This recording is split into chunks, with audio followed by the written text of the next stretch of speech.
Hello friends, अस्सलाम वालेकुम and welcome to reality stories. दोस्तों, 1996 में यूक्रेन में एक पेंटर स्वेतलाना टेलिट्स ने एक पेंटिंग बनाई थी। इसका नाम रेन वुमेन था। ये पेंटिंग एक औरत की थी जो काले ड्रेस में थी और ये बारिश में खड़ी हुई थी। देखने में तो ये एक आम सी पेंटिंग है, लेकिन इस पेंटिंग के पीछे एक अजीब कहानी मौजूद है जो मैं आपको इस वीडियो में सुनाऊंगा। दोस्तों, 1996 में स्वेतलाना ने एक आर्ट स्कूल से ग्रेजुएट किया था, ग्रेकॉफ ओडेसा आर्ट स्कूल से। ग्रेजुएट करने के फौरन बाद इसने ये पेंटिंग बनाई थी, लेकिन पेंटिंग को बनाने के दौरान इसको एक अजीब सी बात महसूस हुई।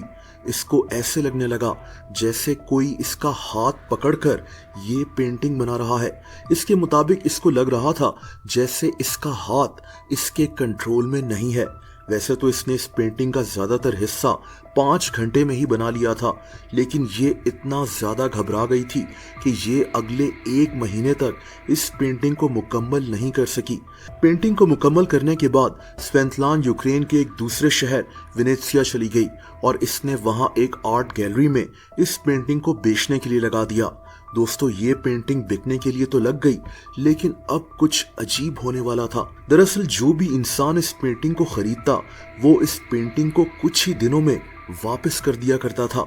जैसा कि सबसे पहले एक औरत ने इस पेंटिंग को खरीदा।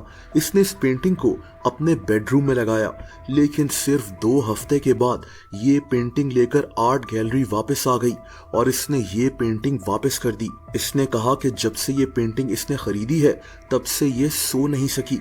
इसको लगता था जैसे इसके घर में इसके अलावा भी कोई मौजूद है। यहाँ तक कि इसने ये पेंटिंग उतार कर अलमारी में रख दी, लेकिन फिर भी इसको यही महसूस हो रहा था। दोस्तों, दूसरी दफा एक आदमी ने इस पेंटिंग को खरीदा और अपने लाउंज में इसको लगा लिया, लेकिन इसने भी ये पेंटिंग वापस कर दी। इसने कहा कि जब से इसने ये पेंटिंग खरीदी है तब से ये पेंटिंग इसको ख्वाब में नजर आती है और इसको लगता है जैसे ये पेंटिंग इसका पीछा कर रही हो। ये आदमी भी बहुत डरा हुआ था। दोस्तों, इस पेंटिंग का तीसरा खरीदार भी काफी डर गया था। इसने कहा कि इसको भी ये पेंटिंग हर जगह नजर आती है।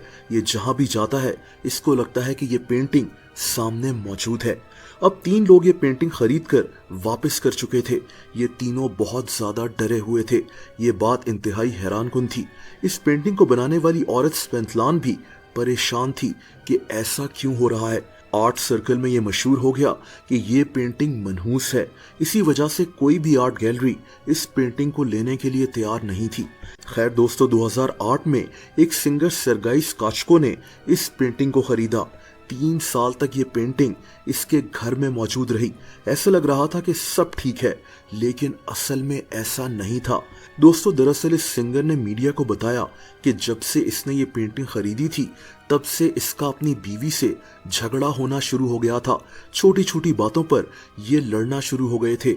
इसके साथ साथ इनके घर की चीजें खुद ब खुद नीचे गिरकर टूट जाती थीं।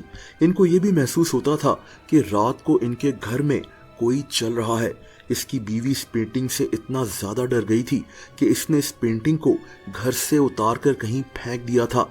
आज ये पेंटिंग कहाँ है कोई नहीं जानता, लेकिन इस पेंटिंग के मुतालिक ये मशहूर हो चुका है कि ये मनहूस है और पोजेस्ड है। इसकी हकीकत बहरहाल अल्लाह ताला जानता है।